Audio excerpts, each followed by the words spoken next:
Hello, welcome to my latest video. This time it's the longer version of me painting this landscape, which is Carshalton Ponds with Heron. There is already posted a time-lapse only version. If you'd rather watch that, stop the video now and go to that one. There's a link in the description. But if you would like to see how I painted this in more detail, please stay here and watch to the end. Thank you.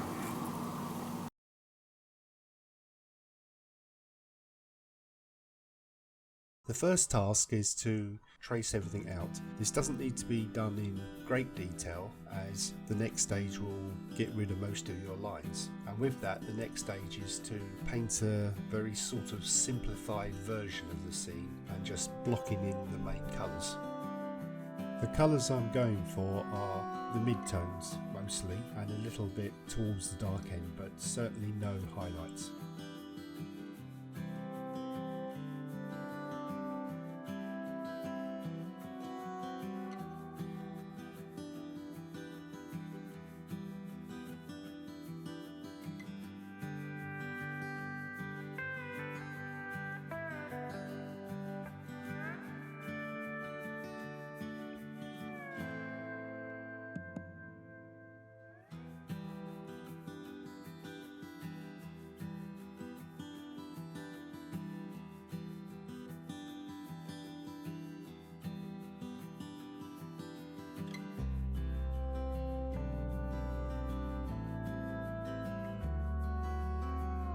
After finishing the simple blocking, it's now time to paint the picture proper, and as usual I always start background first, and there's no more background than the sky. Also, while I've got the paint on mixed on the palette, I'll paint the reflected sky as well, or at least a base colour, which will be slightly darker than what's in the actual sky, as the reflection isn't 100% perfect.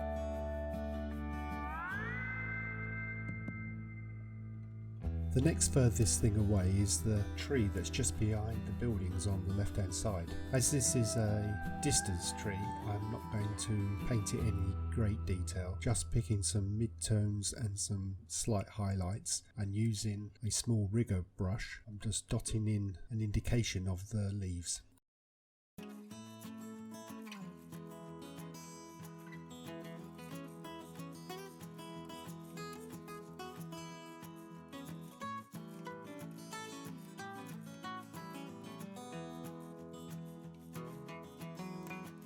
After carefully checking the reference photograph, it seems that none of the other trees are behind the buildings, so next task is the buildings. I will be treating these in quite a simple way. I just check my reference photograph, carefully mix the colour and paint the corresponding shape on the panel. The only really important thing here is to get the colour right. If you do that, everything else will fall into place. You must remember that things in real life are a lot grayer and more subdued than you think. So don't go painting bright colours where you think they are, because they probably aren't. So all the reds and blues and greens and yellows, they're all shifted towards grey in real life, especially when they're quite far away, as these buildings are fairly far away.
Now the background buildings are done, I will go back and assess them after the trees are in place, mind you. It's time to really start on the trees properly. And the basic technique here is to start with the darker leaf colours and build up the layers, getting lighter and lighter as you go. I will probably do 3, maybe 4 layers with this, but constantly assessing it as it develops.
After painting these first 2 trees, I'm not very happy with it. In the reference photograph, there is a hard line between the leaves in direct sunlight and those in shadows, but I'm not liking it at all in the painting. So I'm going to get rid of the highlights and try again, this time with a more subtle transition between the 2.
Right, a very important part that can transform the realism of a tree, and that is putting the little sky holes in. When you look at a tree, you can always see little bits of the sky throughout the whole thing, and I didn't bother doing that while I was making the tree. I just had this overall silhouette because you can do it after, and it's as simple as picking the sky colour and then just dabbing little spots all over in clumps, and keep an eye on the reference photograph so you can put them in the same sort of pattern you see there. But it's an important step and it really aids the realism.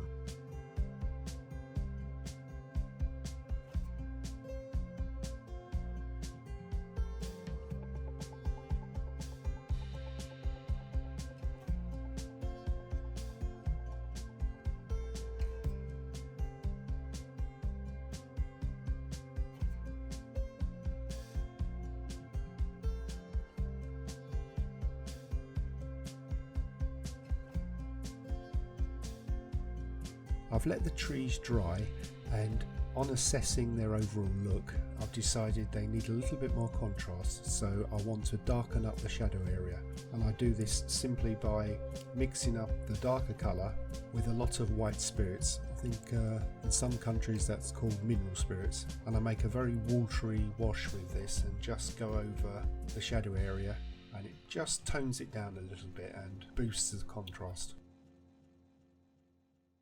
Some might be thinking I've broken a rule here, and that's don't paint thin over fat. This is where you've got thick buttery oil paint, and before it's completely dried, and with normal oil paints that can be 6 months or more, if you paint a very thin, and that means paint that's had some sort of solvent added to it, like the white spirit I've used here, that top surface can crack. But here, first of all, I'm using alkyds, which are fast drying oil paints, so my layer underneath is totally dry by the time I've done this, and my style of paint here is to use very little paint everywhere, so the underlying layers are very thin in as much as their physical thickness is tiny, so there really is no danger of these thinner layers on top cracking.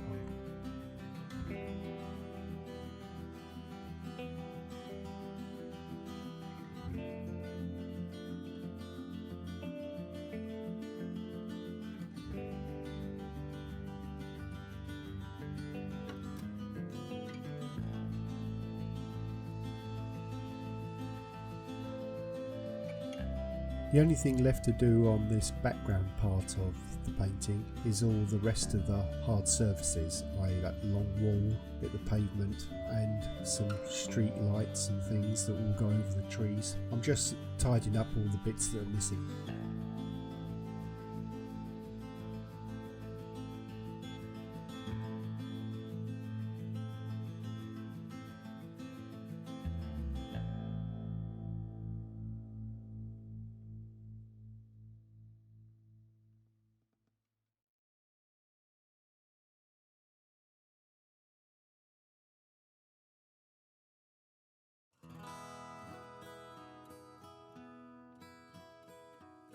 Here I'm making use of a rule to help me paint the straight edge that's along the top of the wall. I'll also use it again for the railings around the pond as well.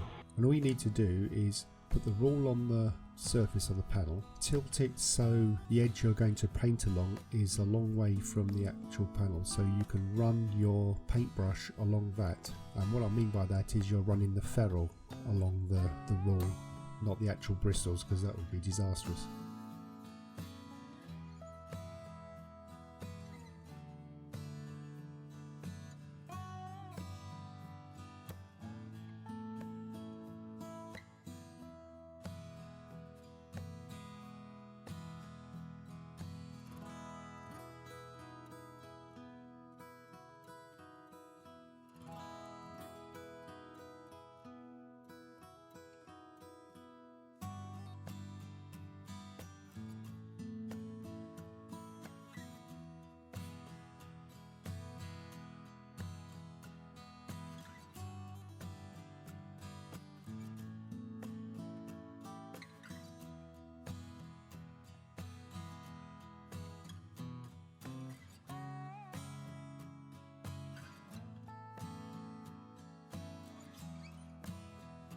I'm now moving on to the reflection, and the first thing I'm going to do is pick out the colours above and just drag them down into their respective positions on the water, basically making a kind of smeared version of what's above.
The surface of this particular pond is one big mass of ripples, so I'm going to simulate that by picking the colours from above and placing them in position with little dashes, keeping a close eye on the reference photograph so they're roughly the sort of right shape for the ripples, remembering they get bigger as you get closer to the camera. Also, the reflection will be slightly darker and less contrast than what's above. It's kind of like a more subdued version of what's above.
I've lost the shape of the heron, so I'm now going to re-establish it with just a base colour.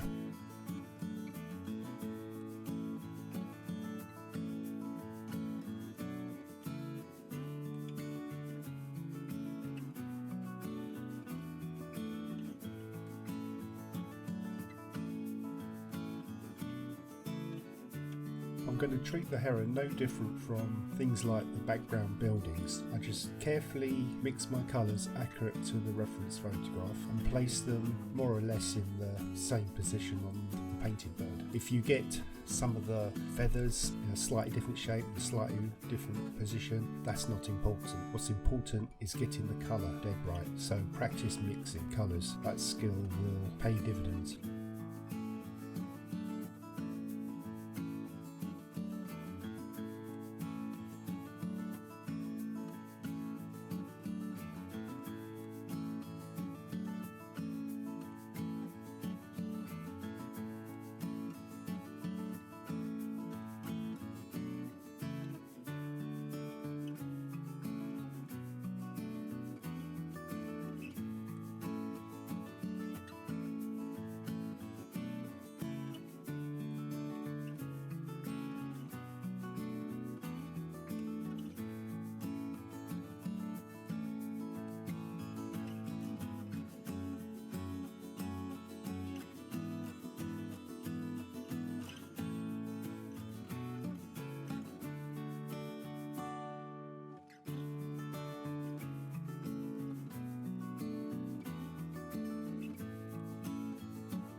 Signature's on, so I'm calling it done. I do hope you enjoyed this video. I enjoyed painting it. If you could possibly like, and if you haven't already, subscribe to the channel, I would greatly appreciate it. Also, don't forget to press the notification bell so you don't miss any videos. And if you take a look at the description, there will be links to my website, Instagram, and where you could buy prints of this painting plus others. Thank you very much for watching. Hope to see you on the next video. Bye.